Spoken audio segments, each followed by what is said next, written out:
Were you guys doubting me? Yeah. I was always gonna wake up at some point at least. No, zamykał. Myślałem się.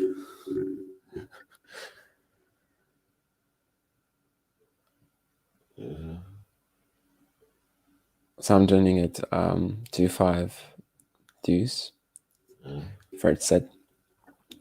I'm a little surprised that Čilić is down, I guess, but of course he's been out for a while, so I'm also not expecting all that much. I did say that he was going to make the quarters on the ATP weekly today, but that's, I was never really expecting it to stick, I suppose. It would be fun, it's still possible. He is about to go 2-1 down, though. And of course, the rapid pace of this match has made me miss pretty much 3 sets. But we are also expecting that, like just a ton of. Ooh, that's a pretty awful error to go. Indeed, 2-1 down. Maybe Maroszan can actually make the quarters instead of Čilić. That would be sort of a good replacement for my pick, if you may. Yeah, I see that comment. Yes.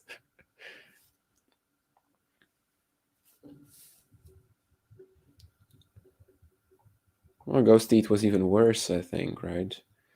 Čilić hurt his knee in January. Mm-hmm. And then of course he just withdrew from that one again in Pune, just after one match. I think he was about to play Grigspor, who in the end won the title. And then he doesn't play for 6 months. He shows up in July again. And in July, he basically just shows up for one match in Umag. And it turns out he's not yet ready. So at least Darren has his priorities right as well.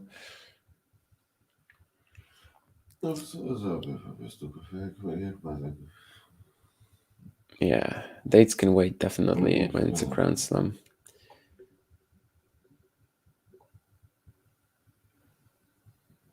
That's true. Anyway, 2-1 up. Let me look at some stats maybe. Well, while we're waiting for the fourth set action to begin.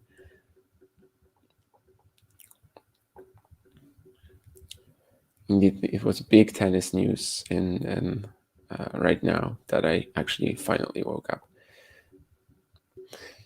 Dane Sweeney up a set on Fran Cerundolo as well in the fourth one, so he could be going fifth.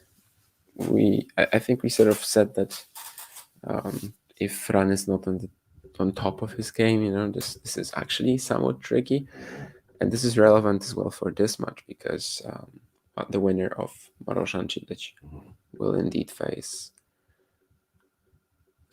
Sweeney or Cerundolo. So it's a super winnable matchup for either of these two players that we're watching right now. So I see that the internet has probably saved some match points. Well, one match point against Kotov as well to take it to the fourth set.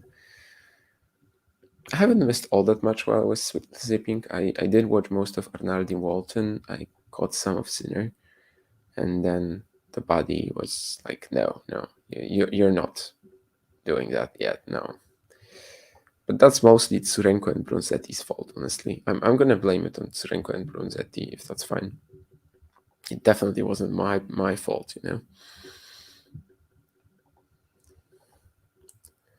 It was Tsurenko and Brunzetti who made me miss the first 3 sets of Čilić Marožan. That's how it's going to go down in history. I hope. Anyway, I think we're about to start. Indeed, Marožan is already 30-15 up. Of course, he's the one trying to close out this match in this fourth set. My Čilić bracket is in shambles, but it could be Marožan just instead of Čilić, hopefully. If it's not Čilić making the quarters, let's hope it's Fabi. I wouldn't mind either, really. So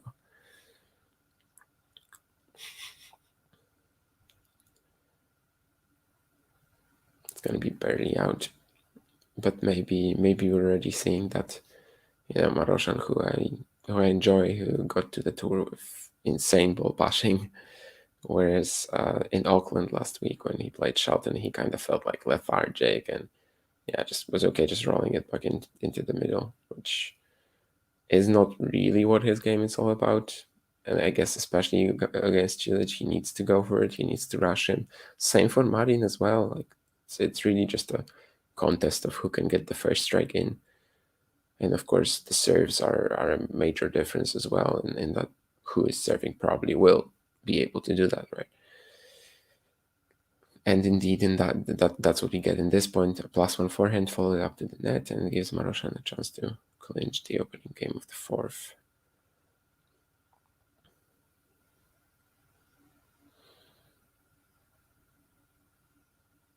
Ooh. No, he's gonna miss that backhand though. Yeah, at least this gives me an opportunity, I think, to make it through the rest of the matches today. Like just, watch everything for the evening session as well. But you never know.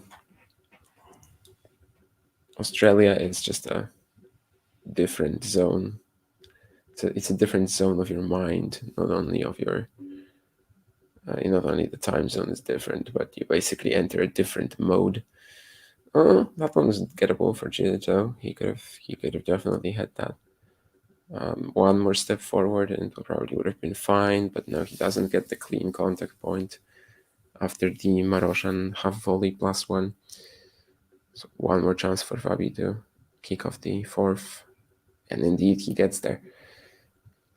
I want to see how Čilić looks on serve as well. I guess I've only seen like 2 points from the third when he was serving, but it was already like a deuce, and it was already pretty scrappy. So I'm really interested to see if that's how it's going to look as well now.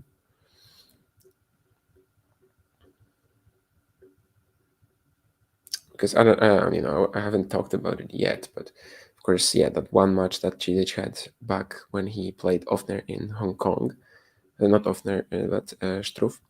He played him. He was leading him like 6-3, 5-2 double break. He was insane up until that point. I honestly couldn't believe that he was playing this well after such a long break, after a knee injury. But then, of course, it didn't really last because he just couldn't get over the finish line. He maybe you thought that at 6-3, 5-2 double break, the rust and like sort of lacking that winning feeling recently, it's not going to come up because he just has so much time and so much space, so much opportunity. But actually, he still managed to waste 9 match points and to lose that one. And I have to admit that the quality actually dropped off later on. Like the quality of play was not really there at the end anymore. It was really only just that 6-3, 5-2 punch that was absolutely insane. So if he can produce something like this consistently on in the Australian Open on a match-to-match basis, sure, then I believe he could even go very deep here. But of course, for now, this will require him to win the next 2 sets against Marožan. For the record, Marožan can also feel pretty confident about his draw here. Like, if he beats Čilić, he plays Cerundo or Sweeney. That's really doable for him at the Australian Open, especially, I think.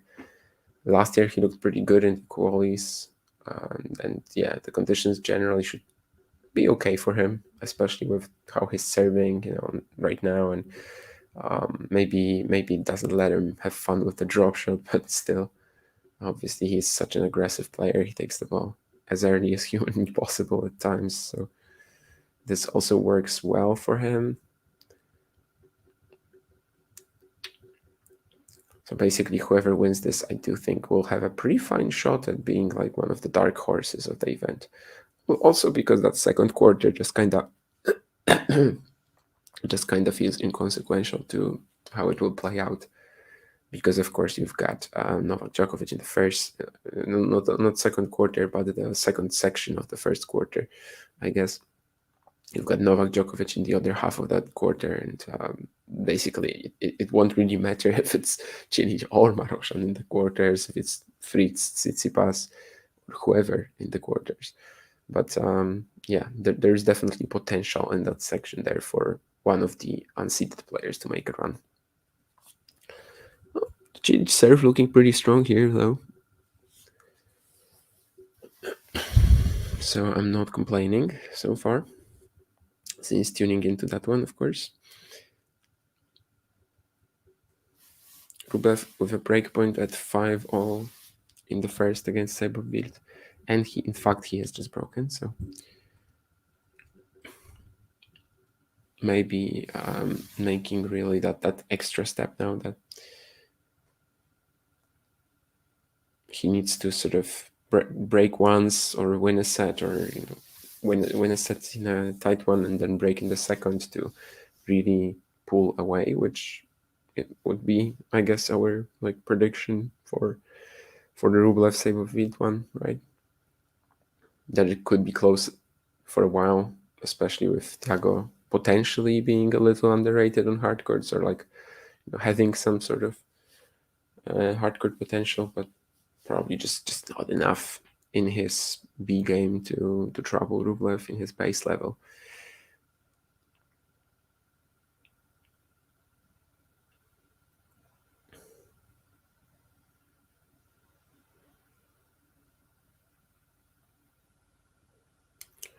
The drop shot from Čilić is nowhere near enough.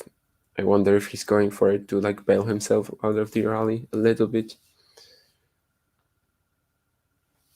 Although he hid it pretty well. It just wasn't that good. Maroszan catches it and has the opportunity to just sort of flick it past him.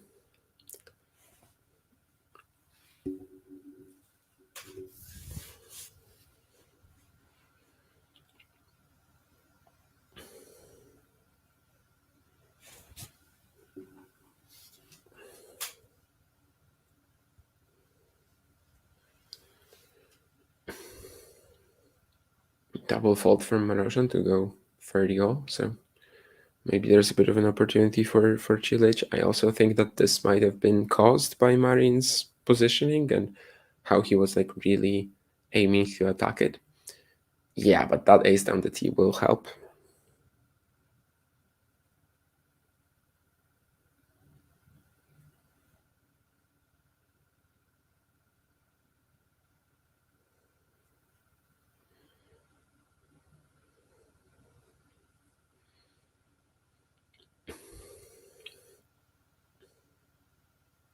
Ooh, insane shot from Marožan now. He is pulled wide by the Čilić backhand return cross-court, and he just fires it up down the line. And this is the Marožan that we want to see, right? This is the guy that was sort of missing when he played Shelton in Auckland, yeah. So, yeah, absolutely love that. This is the guy who is out of position, but no, I'm just going to crash that shot out the line. And yeah, sure, it goes in because he's supremely talented.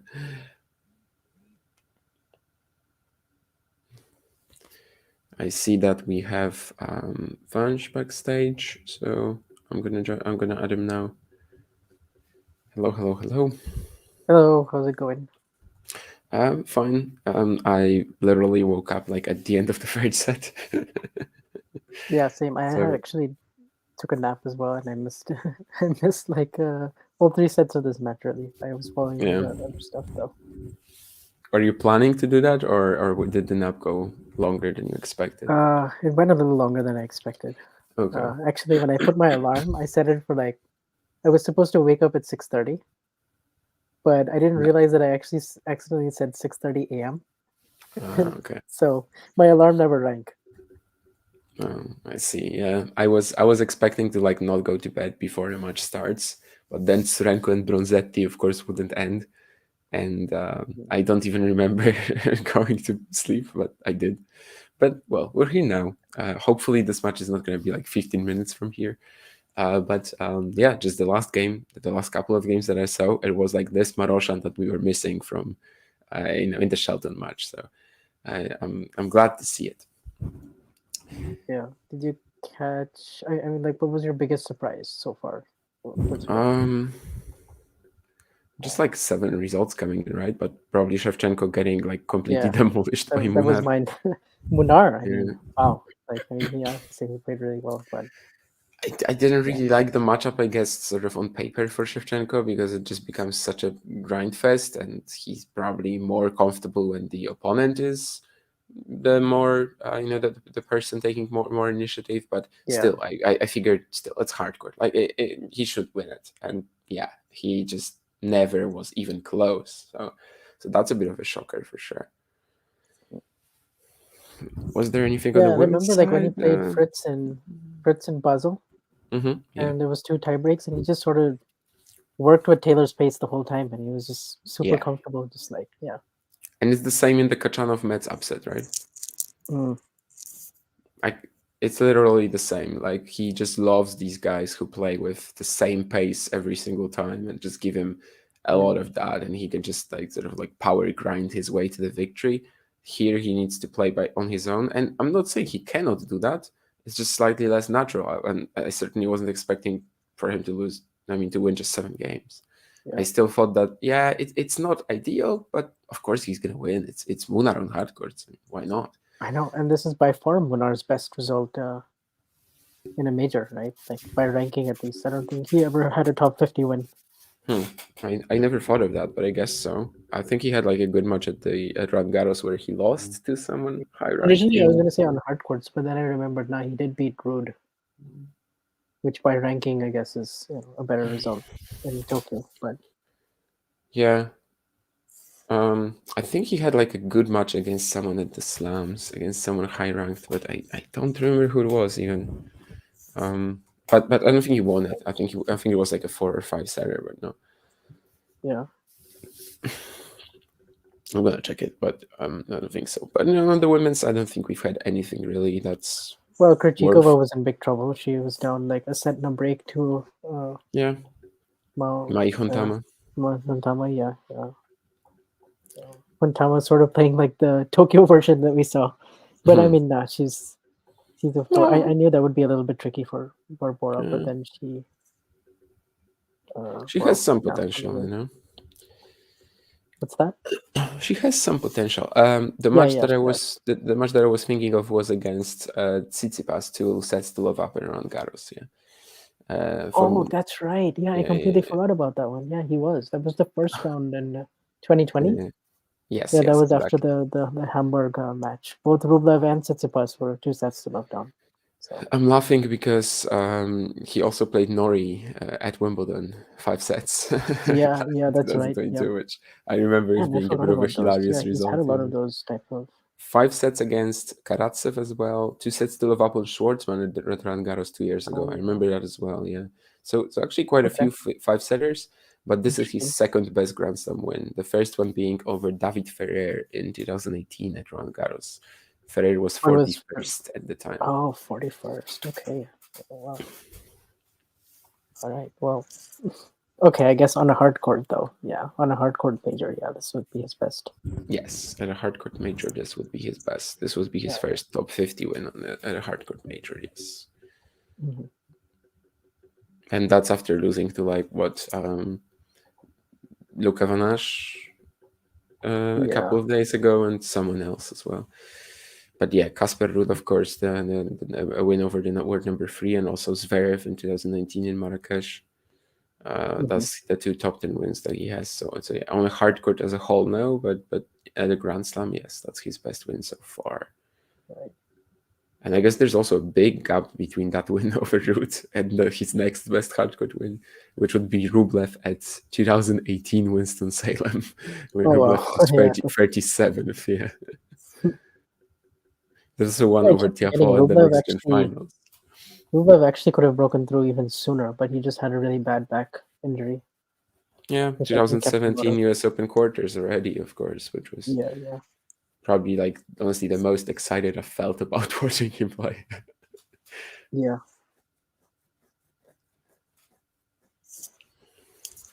Speaking of which, what is the score against him and Cilic? You gotta check that one out because Cilic was 3-love up. He broke 4-6-5 Rublev. I mean, so okay, yeah, well, he's probably gonna like yeah, just pull away. And right now he's also broken in the first game of the second set. So yeah, I'm just seeing it right now. He just hit a forehand winner, to inside out to get the break. It seems to be that moment when he just starts pulling away, and yeah, Thiago probably won't respond. Sweeney also 5 sets with Cerundolo, and this is relevant for this match because the winner of Marožan Čilić plays Cerundolo or Sweeney. So Sweeney has some potential, right? No. Or maybe that's just Cerundolo was just awful in the first set. I mean, he looks so nervous, and he was barely. I mean, obviously his serve is kind of holding him back. Really, I think Cerundolo, like for the caliber of player that he is, I think the serve is just not doing enough. Maybe it does make him like a little more spotty off clay, at because, least. like, I mean, would you say he has like a top 10 forehand? Like, oh yeah, absolutely. For sure, right? The front forehand is like slam winning level, but the rest of his game is not. Right. Someone recently asked me this question on the stream. I can't remember who it was, but it actually is kind of relevant to this. So if you were to call the next South American to win a slam of either WTA or ATP, who would it be? Probably Cerundolo. Yeah, I don't think of anyone better right now. More or less what I said. Yeah, that Fran has some sort of a shot at least. Like it's a long shot, but like he's really not that far off. I mean, like he would have played Rude last year in the quarters. He got through that match against Runa, and I mean, well, he had a shot. So yeah, if you're not going Cerundolo, then probably Fonseca is the next option. Maybe Haddad Maia if one believes in that. But, oh wait, Haddad Maia actually. But I don't know if she can go further than a semis than what she did last year. But if there's like a bit of an open draw, then yeah. But at the same time, I cannot really exclude it because she was in the semis, as you said, and she actually was pretty close to getting Iga to a third set. So I mean, it's not like it's impossible. If she plays Maria Sakkari in the 4th round, I have her winning that match. I mean, I have her in my quarters. I don't feel great about it, but I think it could happen. I think I picked Kornieva to beat her, but that's like a very optimistic prediction, of course. Wait, who did you say? I think I picked Kornieva to beat her in the second round. Okay, yeah. But obviously, even beating Sorribes Tormo would be a pretty big step for last year's Australian Open Junior Champ. So I'm not overly expecting that. I would be very glad if it happens, but I think a lot of people are expecting Andreeva to get to the quarters. Like I saw that as a very common prediction on Twitter. I think it is mine as well, if I remember correctly. Yeah, mine as well.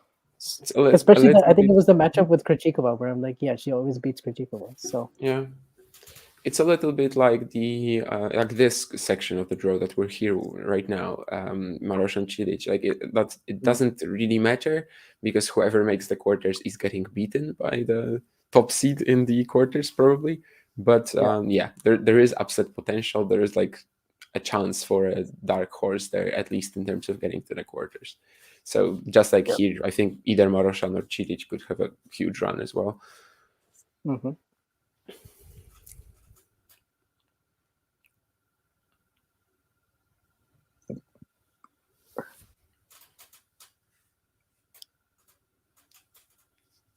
What else? To be honest, I think this is slightly easier to follow these matches when it's 3 days apart, like the round 1, 3 days. It's pretty slow, right? Like I was shocked. Feel like that much has happened today. Like I also like when play started. I don't know if you were napping at the time or not, but like when play started, I was watching Arnaldi Walton. I actually caught like most of that, 90%, I think, and it just felt like there's like 5 matches only going on. Like I can actually choose what I want to watch, and I don't feel like I'm missing out on much. And also because I had this nap as well. Like I don't feel like I've missed much really, despite sleeping for like 2 hours. So I guess it's good, It feels like a second round. It feels like a second round, not the first round, or maybe. Right. Imagine if they had both the first and second round 3 days, and then everything else 2 days. I mean, for that, the major would have to start on Saturday. But I don't know. I mean, that would feel quite slow, but it would also mean you could actually watch more matches at the same time. Yeah, like you actually don't miss that much of the action, which sometimes with the huge formats Yeah. you do.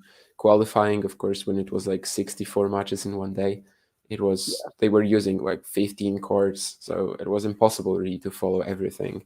Out of Yeah. the 16 qualifying matches, if even out of the 16 final qualifying round matches on the men's side, I probably still had like 8 that I didn't catch a ball from. Well, maybe that's a stretch, but definitely there were like at least 4 that I didn't catch a ball from, and also like there were some that I just turned on for a few minutes. So it was kind of impossible. It's not like Wimbledon, because Wimbledon is the worst at this. Wimbledon actually Right. schedules 16 qualifying matches, final round at the same time on 16 courts. Oh, that's awful. But yeah, here it definitely feels more like a second round than a first round, and then that's good. I mean, I actually haven't missed all that much despite going to bed, which is okay, of course. Mhm. Also, the good thing is they have extended highlights for every single match, and I mean Okay. they're like 8 minutes, so that's not bad. Okay. No, you can actually get something from that. You can, like, so for instance, if you didn't watch one ball of any match, and you missed like 5 matches, I mean, you could see the highlights. You get a pretty good idea. Yeah, sure. Like you're Like, gonna I be mean, able it's to not say like the something about it's a not match.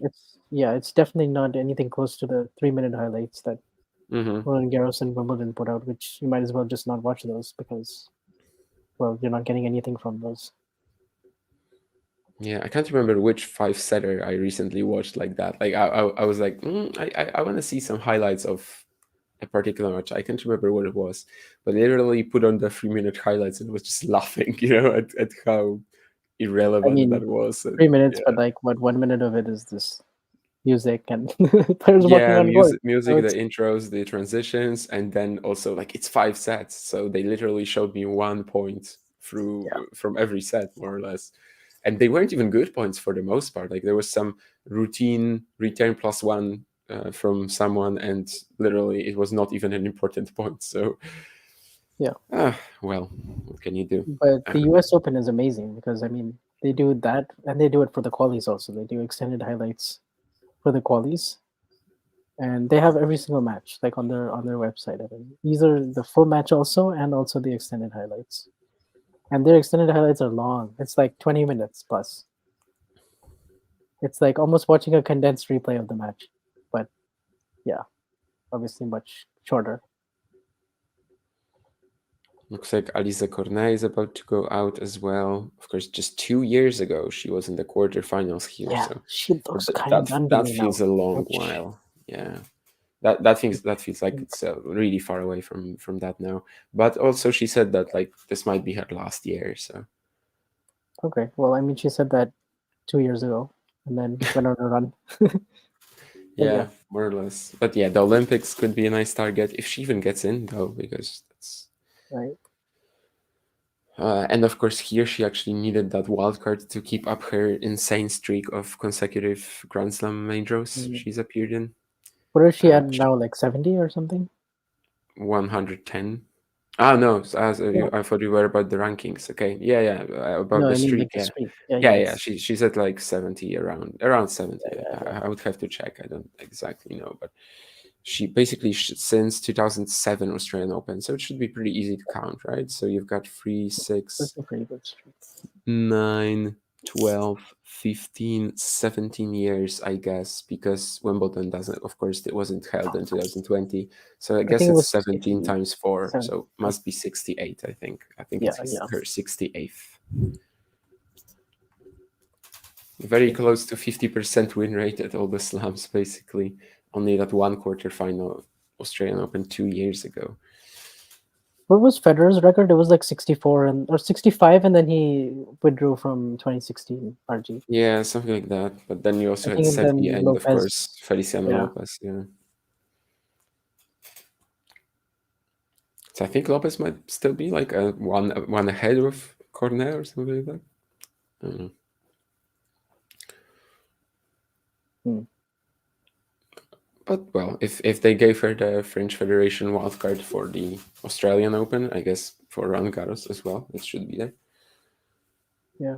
I don't know if I necessarily agree with it here. Like, why not? And a youngster, Yeah. but Oh, it is. This would be her 71st. Okay, so that's a 71st slam, but not consecutive. Yeah. That's right. Well, I mean, but she was absent. Like she played 2005. She played RG, and then she Yeah. was, I guess, Yeah, injured but for Wimbledon US Open. yeah, but that's Does that not count? consecutive, right? Oh, No. okay. Well, then you have to start from 2007. Yeah. Which How yeah. would Then how would that be so- consecutive if she missed it? Oh, okay. I thought it's like, yeah. Right, okay. It depends how you see it, because if it's like you Mhm. played it, then but if you couldn't play it, then but I guess it doesn't I work mean, like that. like You have to. you made as in like you qualified, but you couldn't play it or something Yeah, like that. but you I just don't know couldn't if play she it. actually. I don't know if she actually qualified though. It says Probably not. absent, so I guess that means Well, yeah. yeah, but That that's not because usually really. they write Q or Q2, Q3. Yeah, but she probably just didn't. I don't know. I don't know. Possibly, But maybe. yeah, you're right. We So we it's would have to 68. check where she was ranked, but like no, you just count the ones that she played. Yeah. Yeah.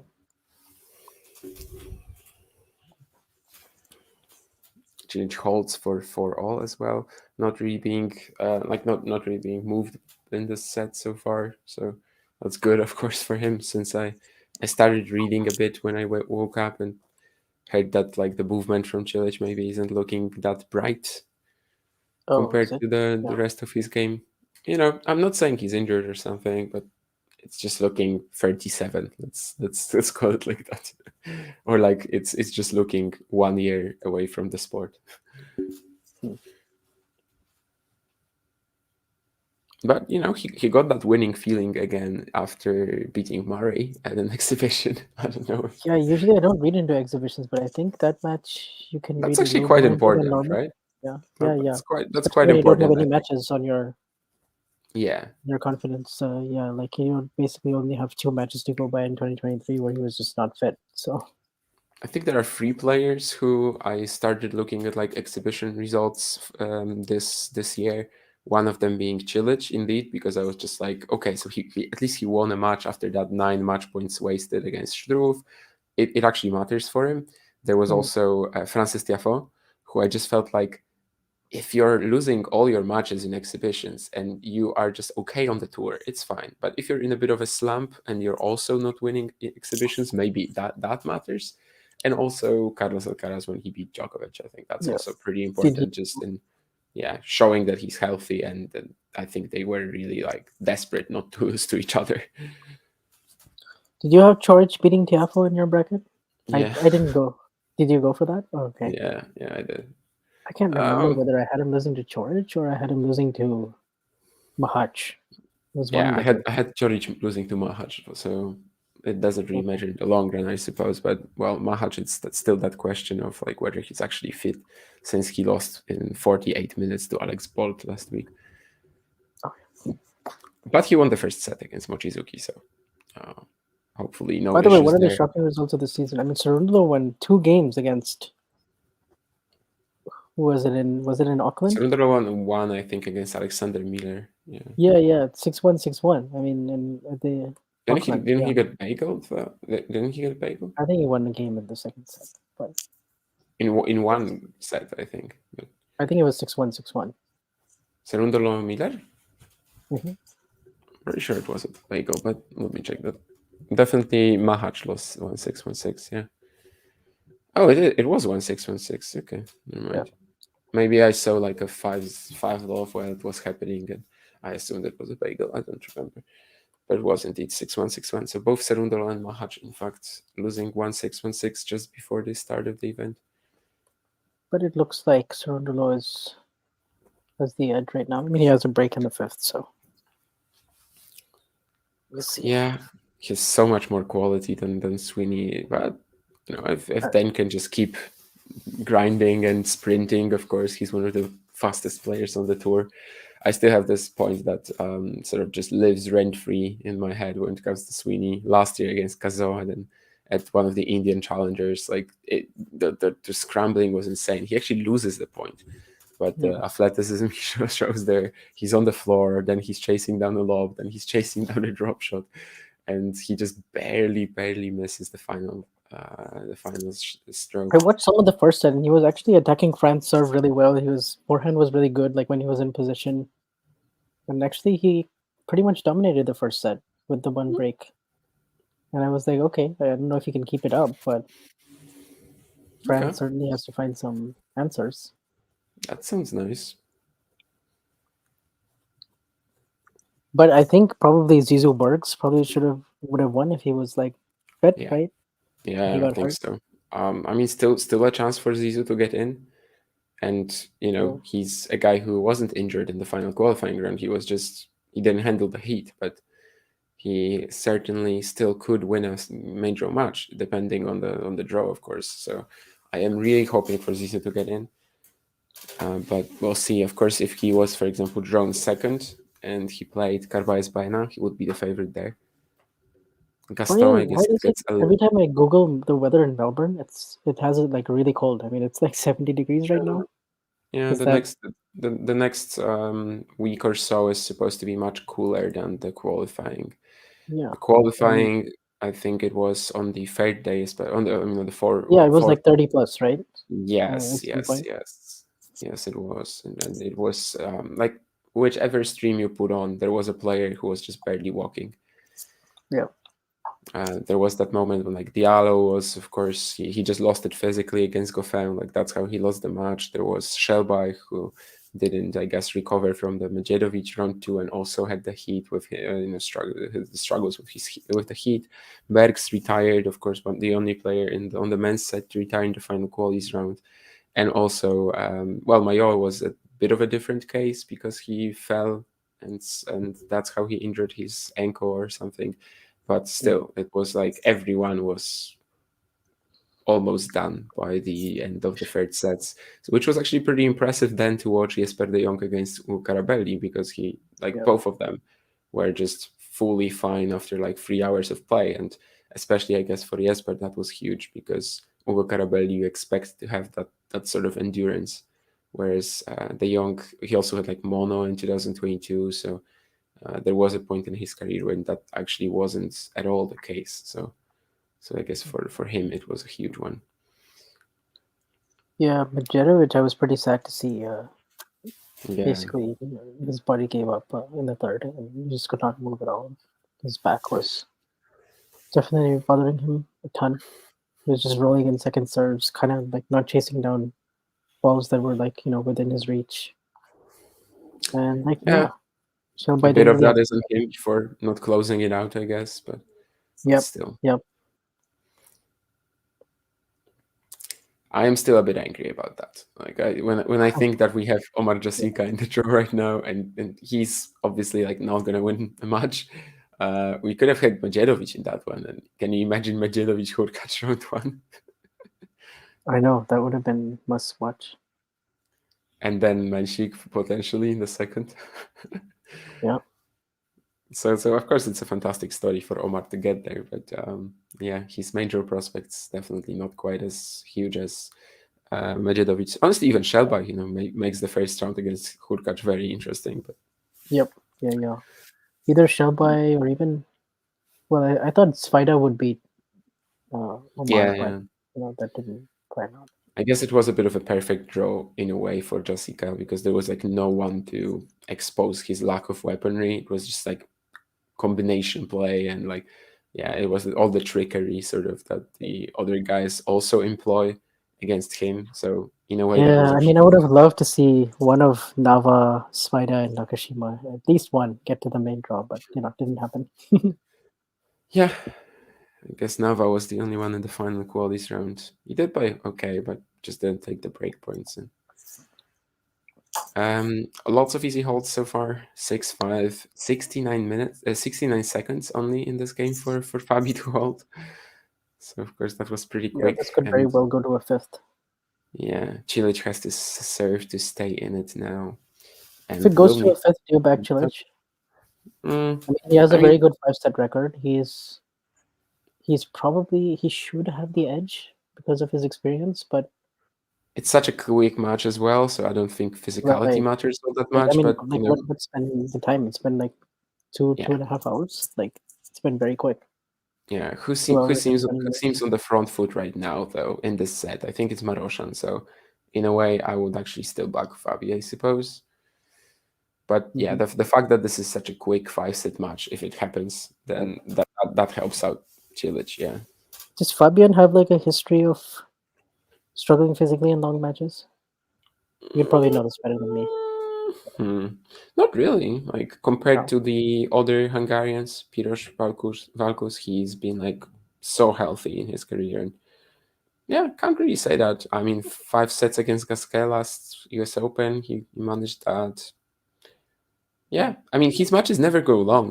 That's the thing. Like I cannot really answer that because whenever he plays, it's really like an hour and a half for 3 sets. The style of tennis that he has, it just it doesn't allow the matches to go long. So maybe his fitness is actually like covered up by that in a way.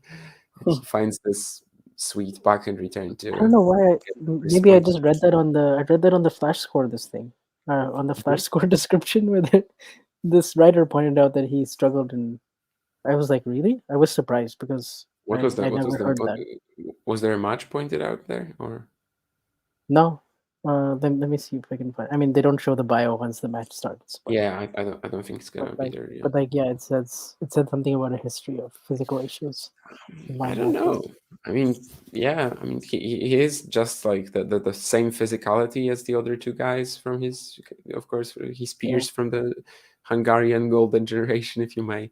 But he actually has been very healthy, and yeah, I guess that the style of play just really allows him to make the matches so short, which obviously Piros can't really do. Valkus, in a way, almost can do. He's like a beta version of Marožan, but definitely doesn't have quite the same pop.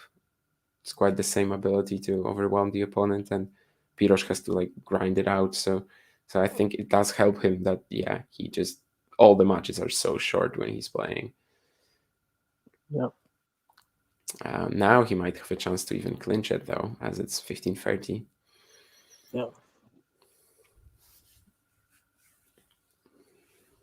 I feel like Marin's movement when he's moving on his backhand side hasn't been great. Yeah. I mean, that's where I'm trying to see. That's where I'm starting to see where he's not as explosive as he used to be. Maybe he just doesn't trust the knee quite enough right now. But that's also possible. Yeah, there's been some instances when he like gets a deep ball into the backhand and it feels like his feet are a bit glued to the floor. Yeah.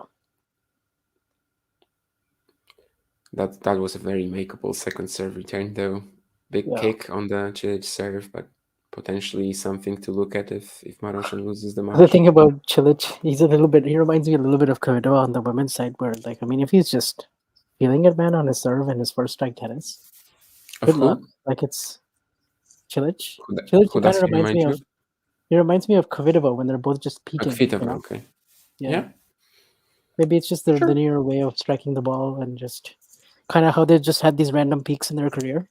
Similar trajectories, yeah. Yeah, very similar. They can just go AWOL for 6 months and then suddenly they can win a big title even.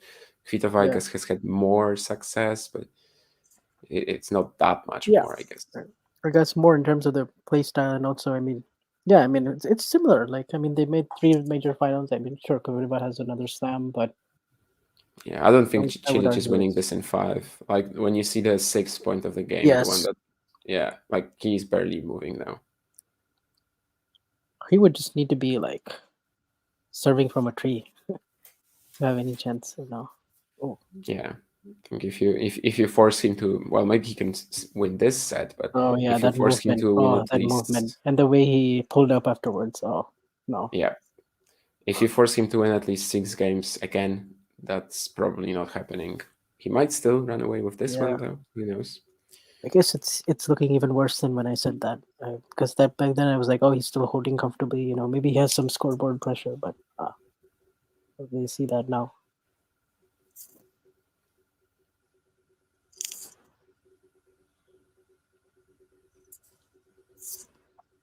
I'd have to check, but I think he has an excellent 5-set record. Maybe he's won like 33, 34 matches, I think, in 5 sets. That sounds possible. I think he's like tied with Federer for 33. I'm pretty sure like Lendl has 39, Djokovic 39 or 38. Ooh. Yeah, seeing a lot of errors on the backhand and it's not quite not that sharp. But also he does miss backhands in the net a lot when he doesn't have the clearance. Yeah, and if the feet are so sloppy, then Right. definitely happens a lot more often. So match point for Marožan. Yeah, Rublev in total control. Kind of like we both thought. That's what we were sort of hoping. I guess, counting on, right? That it's going to be close for a while. Maybe Thiago steals a set. Maybe he still does. He really But went at some away in point, that just match revive. against Fokina as well in the United Cup. Yeah, that's probably a really like good example of how it was super close for the first 8 games and then it's done. Another second serve that just the kick on it up Yeah. high to the Marožan backhand. So he's barely alive right now, but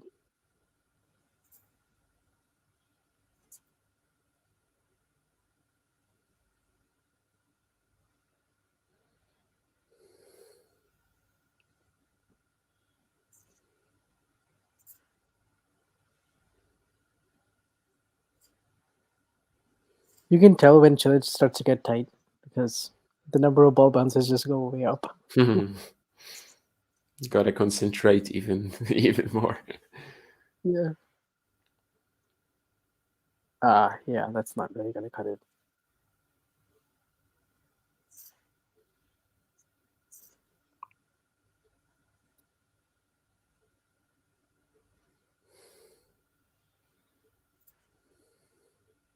Yeah, now he's bouncing the ball for like forever. I remember there was that little bit of aggro when he played Federer and Roland Garros, and Federer was a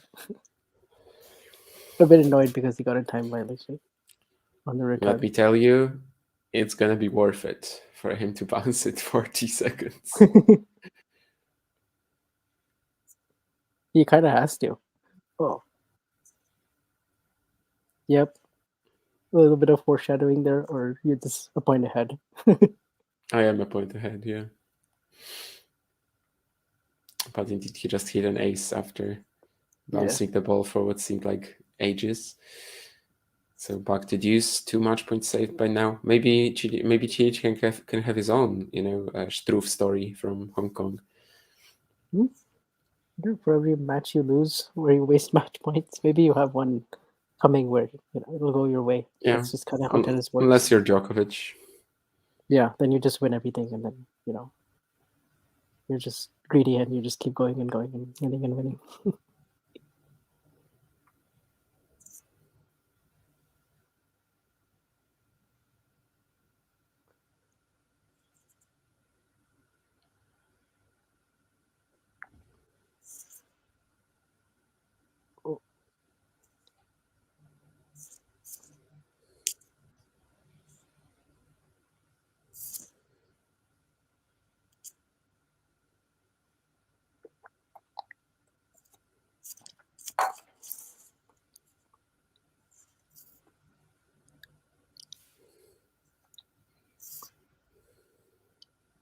How many games does Prismic win today against Djokovic?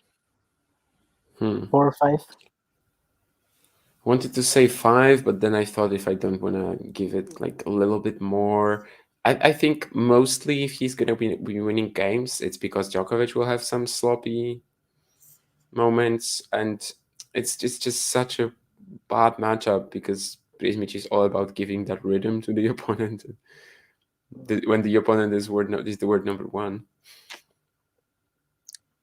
Maybe he's just gonna play out of his scheme completely and like just I go don't for know if he something has the very weapons. different. Like he doesn't. He doesn't. Tennis that I've seen him play, he doesn't really have that serve and forehand that. Yeah. He those doesn't. two major weapons. He doesn't have that right now.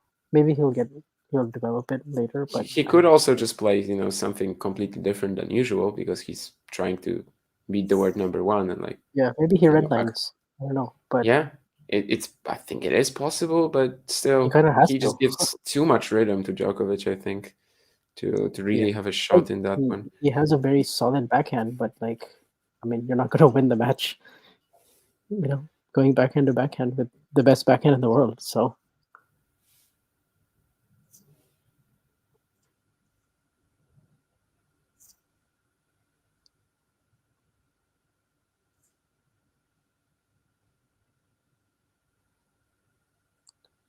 Sakari did not lose in the first round. That's good. Good for her to get that win.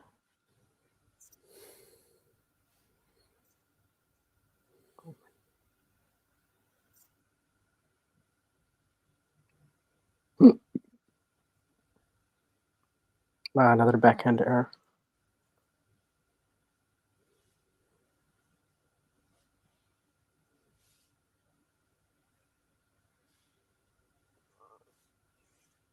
What's going on?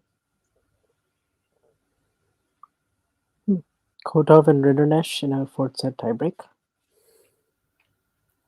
I had Kotov winning that match.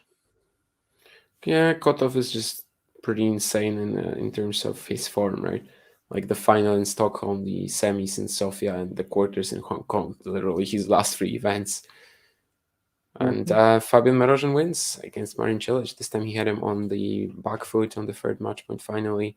And again, like Čilić just was never going to win that point if Marožan doesn't make an error. Yeah. So I think I was very like, optimistic about the Čilić. movement from Čilić, yeah, the movement from Čilić didn't really hold up. But maybe Marožan can deliver that big run instead. Like maybe. I mean, he certainly can beat Cerundolo. Yeah. Well, him against Fritz would be fun. That would be fun. I guess that would be a fourth round, him against Fritz? I mean, Which there's one? also I guess Tsitsipas. third round. Okay, yeah. No, third round with Fritz and then Tsitsipas, yeah. Okay. Are you expecting Tsitsipas to beat Berrettini? I am, but like I guess. don't I know. mean, we just don't know anything about Berrettini, so my predictions are kind of redundant, I guess. Yeah. Until we see that, actually. I feel like Berrettini and Raonic are the prototype, though, that they don't need a lot of matches to. Well, they don't need a lot of matches before these big events. Like, you remember what Berrettini before? I mean, last year at Wimbledon, I don't think he played anything for like weeks. And then he just rocks up and gets to the fourth round and has a great tournament. So.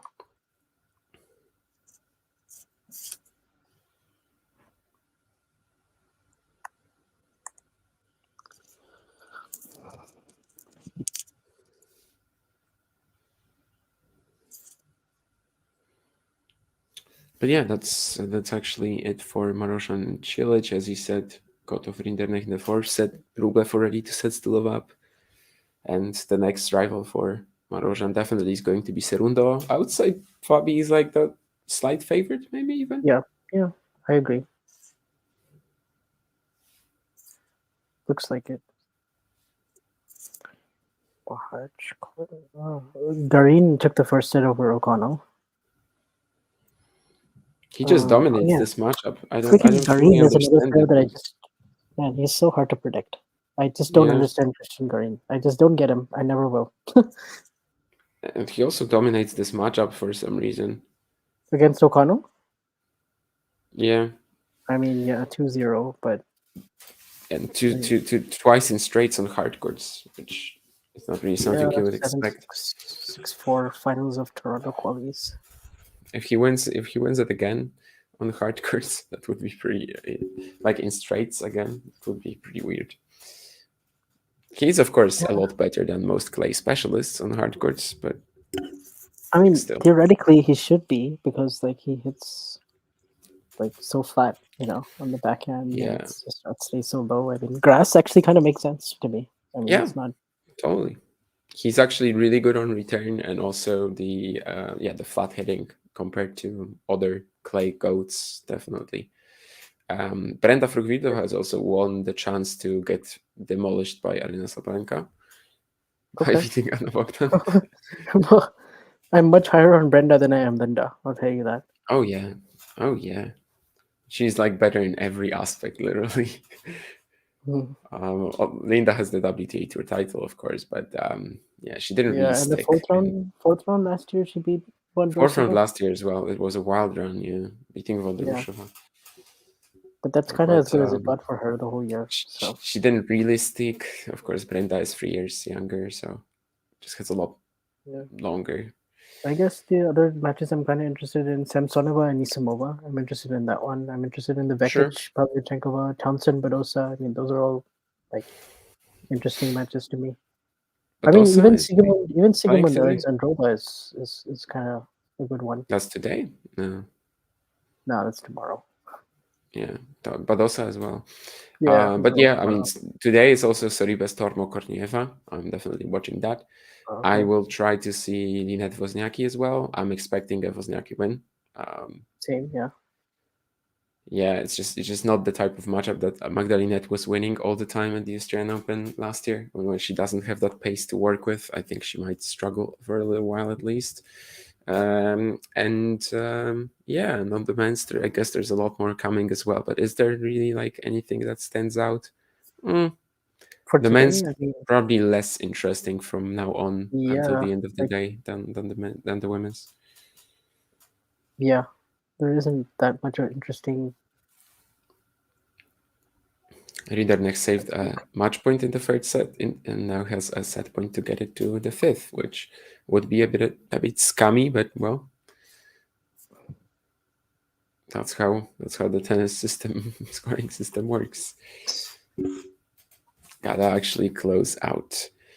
And Mahac also seems pretty much in control. Do you expect Fritz to win in straights over Facundo Costa? Probably, right? Diaz Like that Acosta, shouldn't yeah. be. If he loses a set, it's not a good reflection. Like, it doesn't reflect on Taylor too well, That's what actually. I thought. If he loses a set, yeah. But actually, I mean, I think Wolf can beat Baez. He probably is the favorite, right? I mean, I'd give him a slight favorite. I'd say so. You know, he made the fourth round last year. He lost the conditions. Yeah. Ghosty was asking about the piano in your house. I did that a couple of days ago, Ghosty. Yes, I clearly live in this really luxurious house, where I just play the piano all day. That's just what I do. Yeah, you can still count on Molchan, maybe Ghosty. He is second right now in the lucky loser line, so maybe 2 more players. I don't know. But yeah, Wolf, I mean, fourth round last year, he loves the courts. That's why I gave him an edge, but it's not really form-based for either player, so... Maybe Trevisan will do something special. And make our most prominent chatter today happy, hopefully. But I don't think it's today either, yeah, so I guess we'll be wrapping up. We don't have the producer here anymore. She just decided to leave because we were rambling for too long. Actually, the stream was pretty short despite the runtime of like 2:45, because basically it was just one set. Since we were both napping. We were both asleep, yeah. What can you do? It's the Australian summer. It's the Australian summer where you cannot control your body. But there will be more watch-alongs. In fact, I think maybe I will jump onto Djokovic Prismic as well, but I'll see about that. I'm not really planning to go to bed right now, but if it happens, it happens. Yeah. You just never know. Yeah, it's even worse for you guys in Europe, the Australian swing, because at least Yeah, for us, it's a nightmare. I can basically watch most of the day session because it's like 4 p.m. till midnight. Yeah, you're probably gonna miss the evening. Like, that's really the extent of it for you. Yeah, Whereas I don't know if here it's worth staying up for Prismic, Djokovic. I think I'll pass on that one. Probably not. I mean, basically last year I didn't see any of Djokovic's matches. Probably, I mean, they were all I had to go to work early in the morning, and they were all like I mean, he played all night matches. Didn't play a single day match. So I think this year he'll probably play at least one in the day, I would guess. But yeah. So yeah, I guess we'll be wrapping up, and you guys can join for Djokovic Prismic, and also what is the other match? Tiafoe Čilić? Is Tiafoe Čilić that we're going to be doing? I think so. Yep. So of course you guys are invited to that stream. Thank you for this pretty short one, just one set of Marožan Čilić, but we did get the most competitive set of Marožan Čilić, and we did see that Čilić was just never going to be ready for a deep run here, unfortunately. But Marožan can deliver it instead, and that's going to be fine as well. Hopefully, he probably will be the favorite for me against Cerundolo in the second round, despite, of course, not being a seed. And yeah, that's it then. See you guys on the other watch-alongs today, or on the whatever day of these turns open. Really, see ya. Yep. See ya. Thanks.